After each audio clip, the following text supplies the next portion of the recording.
الشیطان الرجیم بسم اللہ الرحمن الرحیم الحمد للہ رب العالمین وصلی اللہ علی محمد وآلہ الطاہرین اللہم صلی علی محمد وآلہ محمد. چلیں اللہ کی صفات یہاں سے پڑھتے مشق چھوڑیے آگے بڑھتے ہیں. اللہ کی صفات نکالیے. ملا؟ چلیں سب سے پہلے آپ حضرات سے متعلمین سے ایک گزارش کی گئی ہے، درخواست کی گئی ہے، اپیل کی گئی ہے. درخواست یہ ہے کہ نیچے کچھ آیتیں دی گئی ہیں، ان آیتوں کو توجہ کے ساتھ غور کے ساتھ پہلے آپ پڑھیے. پھر ان آیتوں میں جو مانوس اور معلوم الفاظ ہیں جن کے معنی اور مفاہیم سے آپ آگاہ ہیں، باخبر ہیں، ان کے نیچے پلس کا نشان لگائیے. ان کو پلس کی علامت کے ذریعے سے پہلے معین کر لیجئے، پھر بات آگے بڑھے گی. آیت ہے الحمد للہ رب العالمین. اس آیت میں کن کلمات سے آپ آشنا ہیں، کن کلمات کے معنی اور مفاہیم جانتے ہیں، اس کے نیچے پلس کا نشان لگا دیجئے. الحمد جانتے ہیں، ٹھیک، یا الف لام کو الگ کیجئے، حمد کو الگ کیجئے، للہ کے نام کو الگ کیجئے، رب کو، العالمین. ٹھیک، تقریباً میرے خیال سے سارے معنی سے آپ آشنا ہیں، آگاہ ہیں. دوسری آیت ان اللہ بالناس لرؤوف الرحیم. ان اللہ بالناس، ٹھیک، لرؤوف، رؤوف ہاں، رحیم. اس میں بھی تقریباً تمام کلمات کے معنی اور مفاہیم سے آشنا ہے. تیسرے اللہ لا الہ الا هو الحی القیوم. ٹھیک، اس میں بھی تقریباً میرے خیال سے شاید القیوم کے معنی نہ جانتے ہوں. القیوم آئے گا نیچے، رکیں گے نہیں زیادہ. چلیں چوتھے واللہ بکل شیء علیم. چل یہ چند آیتیں ہیں، تقریباً 10 آیتیں.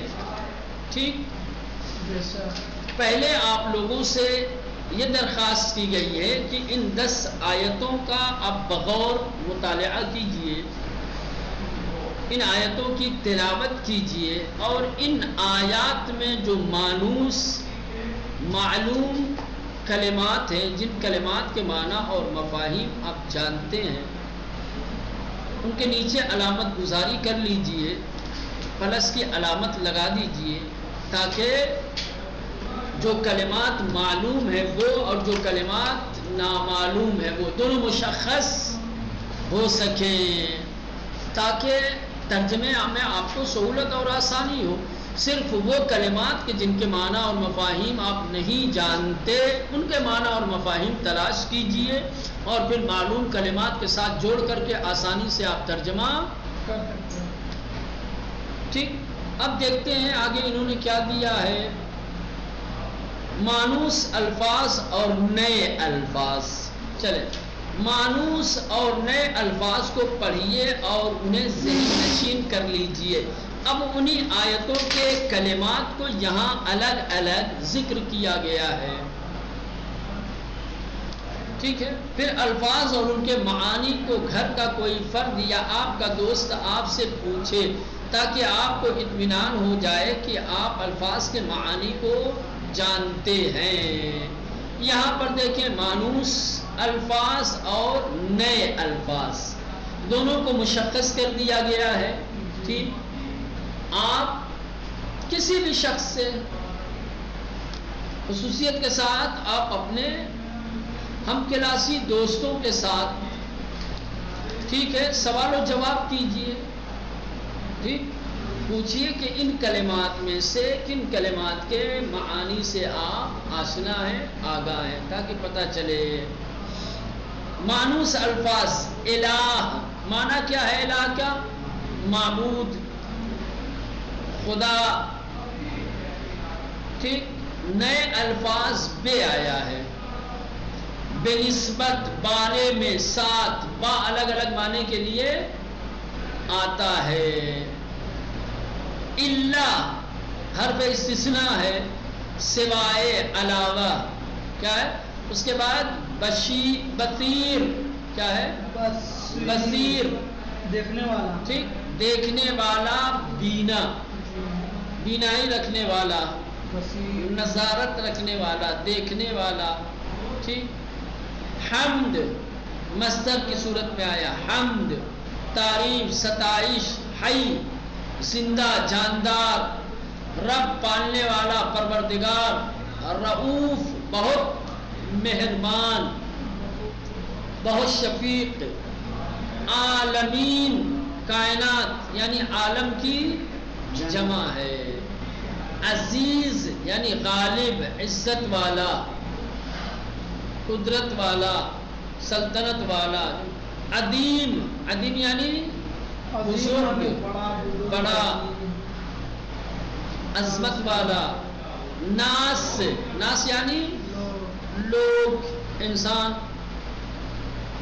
کل یعنی ہر، سب، تمام، جمیع. استغفر کیا ہے؟ استغفر پہلے امر، تم معافی مانگو، استغفار کرو. ٹھیک. علی، علی یعنی بلند و بالا، برتر. خبیر باخبر، آگاہ، جاننے والا، خبر رکھنے والا. ٹھیک. شیء چیز، سمیع سننے والا، شنوا. حکیم حکمت والا، حکیم. عباد بندے، عبد کی جمع ہے. علیم جاننے والا، دانا. غفور بہت بخشنے والا. یہ سب نئے کلمات تھے، ان میں مشخص کیا گیا ہے. سمجھ رہے ہیں کن چیزوں کو؟ مانوس الفاظ ان کو ایک کالم میں رکھا گیا ہے، نئے الفاظ کو ایک کالم میں، اور دونوں کے معنی بیان کر دیے گئے ہیں. ٹھیک. ابھی مزید رہ گئے. مانوس الفاظ میں اب کوئی نیا نہیں ہے، نئے الفاظ البتہ ہیں، جیسے قدیر قادر ہونا، توانا ہونا، قدرت رکھنا. قیوم پائیدار، دائم قائم، ہمیشہ رہنے والا، جس کو دوام حاصل ہو. کانا ہے، تھا. یہ حروف ناقصہ والا. ٹھیک. لا حرف نفی، نہیں، نہ. ما جو کی، جو بھی، جو کچھ. ٹھیک. ہوا، وہ، اس. ٹھیک. اب تمام مانوس اور نئے الفاظ کے معانی سے آپ کو آشنا کرا دیا ہے. ٹھیک.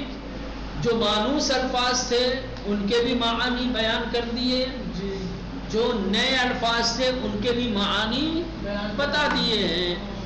اب آپ کے لیے ان آیتوں کا ترجمہ کرنا سہل اور آسان ہو گیا ہوگا. اب توجہ فرمائیں، لفظ ماں کئی معنوں میں استعمال ہوتا ہے. جو کلمہ ماں ہے وہ مختلف معنوں کے لیے آتا ہے. یہاں پر صرف ماں کے 3 معنی بیان، جو کی، جو بھی، جو کچھ. بقیہ ماں کن معنی کے لیے استعمال ہوتا ہے وہ آئندہ سبق میں آپ لوگوں کو بتایا جائے گا.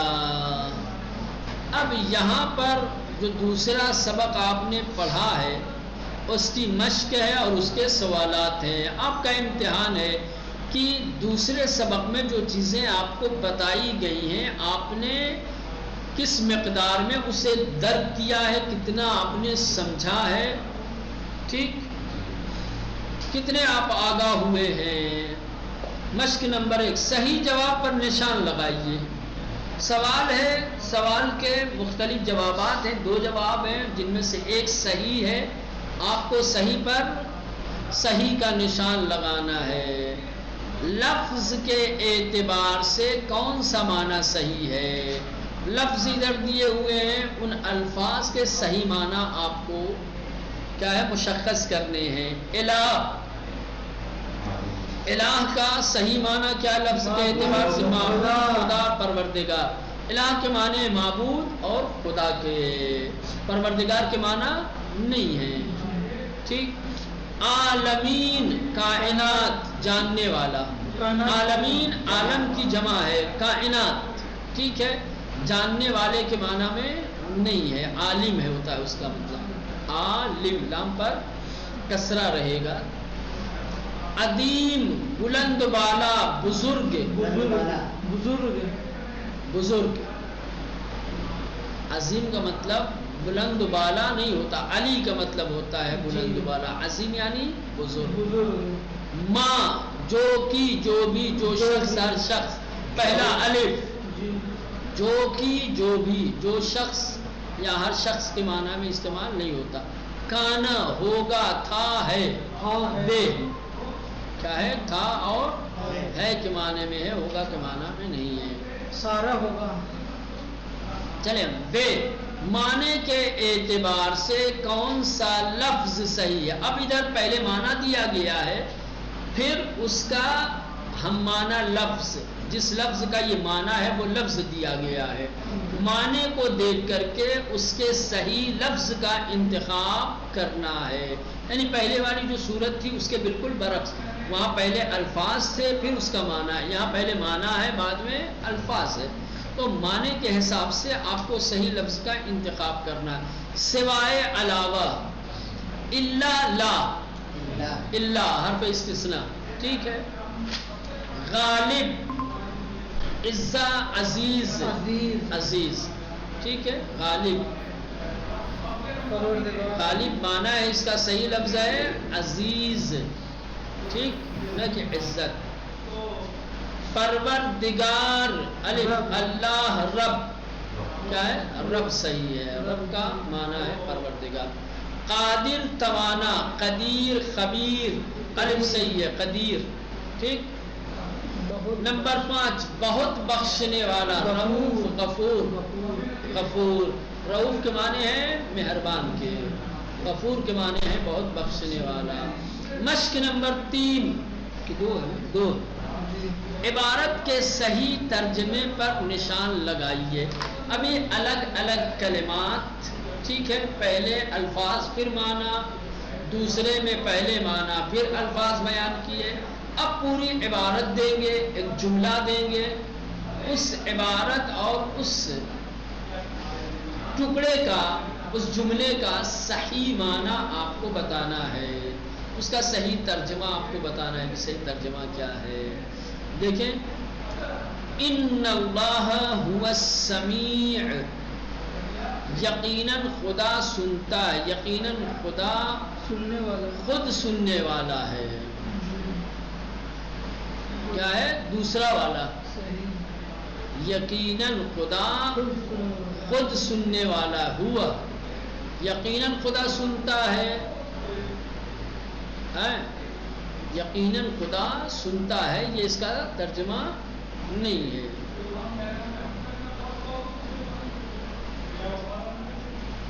ٹھیک، ان اللہ بعبادہ لخبیر، یقیناً خدا اپنے بندوں کے بارے میں آگاہ ہے، بے یقیناً خدا کے بندے آگاہ ہیں، خدا یقیناً خدا اپنے بندوں کے بارے میں آگاہ ہے، ان اللہ بے شک اللہ بعبادہ اپنے بندوں کے بارے میں لخبیر آگاہ ہے، خبر رکھتا ہے، چل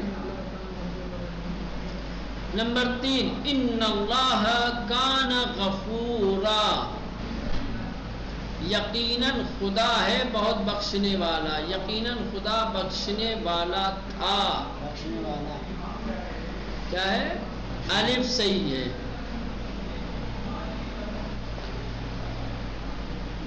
یا بے صحیح ہے، بے صحیح ہے، یقیناً خدا بخشنے والا تھا، کانا کے معنی ہے اور تھا کے تھا، کانا ہی تو ہے نا، چاہے ہے اور چاہے تھا ہو، تو پہلا کیسے پھر صحیح ہوگا، تو تھا تو دوسرے ہی والے میں ہے نا، جناب کانا کے معنی چاہے ہے یا تھا ہے، تو اچھا تو اس میں بھی تو ہے، کہاں ہے، نہ ہے نہ تھا، یقیناً خدا ہے، یقیناً خدا ہے، جی بہت بخشنے والا،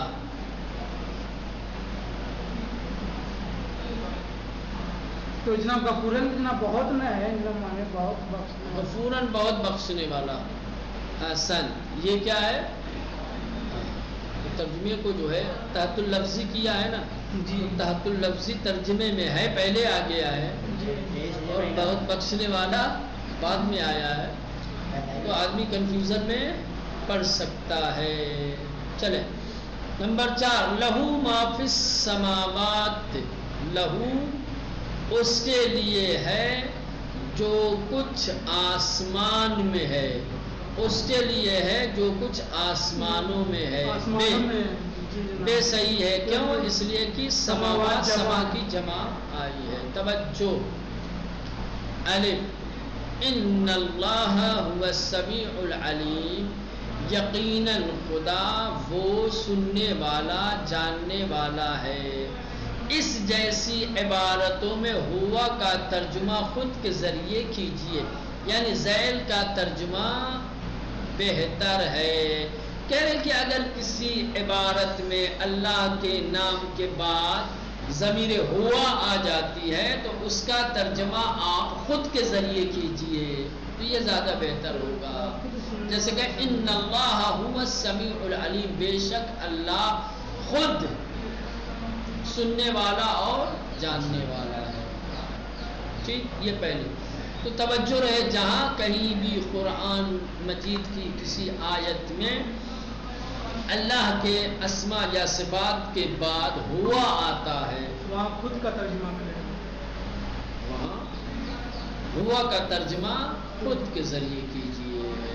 دوسری بات کہہ رہے اوپر جو آیت بیان کی گئی ہے نمبر 4 میں، لہو کا ترجمہ اس کے لیے ہوگا، لام یعنی لیے، ہو یعنی اس کے، تو اس کے لیے کا ترجمہ ہوگا کیونکہ جیسا کہ پہلے سبق میں بیان کیا گیا ہے لے لا میں تبدیل ہو گیا ہے. لے کیا ہے؟ یہ اصل میں تھا لے، لیکن لا میں تبدیل ہو گیا ہے، لیکن اس کے معنی نہیں بدلے ہیں. سمجھ رہے؟ حرف پر جب یہ لام داخل ہوتا ہے، ضمیر کے اوپر داخل ہوتا ہے تو یہ مکسور پڑھا جاتا ہے، مفتوح پڑھا جاتا ہے، لہو لہم لہا. سمجھ رہے ہیں؟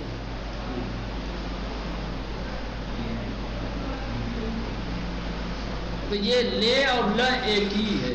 سمجھ رہے ہیں؟ جب ایک ہی ہے، خالی لے ل ہوا ہے تو یہاں کیا ہے؟ حرکتیں بدلی ہیں، معنی نہیں بدلے گا، معنی وہی ہوگا جو لے کا تھا، وہی معنی ل کا رہے گا اس کے لیے. ٹھیک، مشق نمبر 3 نیچے بھی اسی طرح اگر انا کے بعد نانو آ جائے یا انا کے بعد اگر انت جائے تو اپنی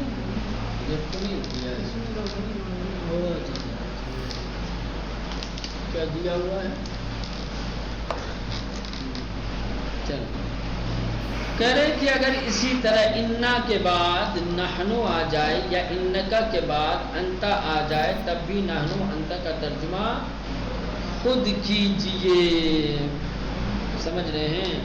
یعنی یہ کہنا چاہتے ہیں کہ انا کے بعد اگر نحنو آتا ہے یا انکا کے بعد انتا آتا ہے تب بھی کس کا؟ نحنو کا اور انتا کا ترجمہ خود کے ذریعے سے کرنا ہے.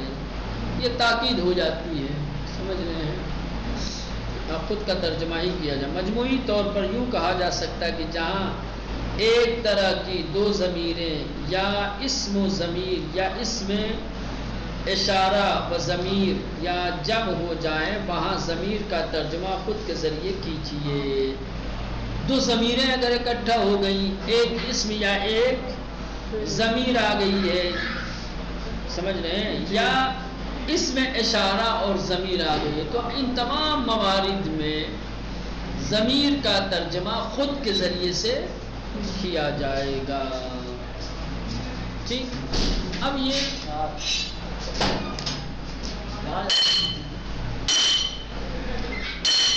مشق نمبر 3 انشاءاللہ. گزشتہ سبق میں جو معانی آپ نے پڑھے ہیں انہیں ذہن نشین کر لیجئے اور نیچے جو عبارتیں دی ہوئی ہیں ان کا ترجمہ کیجئے. جب تک کہ گزشتہ پڑھائے گئے الفاظ کے معانی ذہن نشین نہیں ہوں گے، یاد نہیں ہوں گے، ترجمہ کرنے میں آپ کو دقت اور دشواری ہوگی. تو پہلے آپ کلمات کے معانی سے آگاہی حاصل کیجیے، اس کے بعد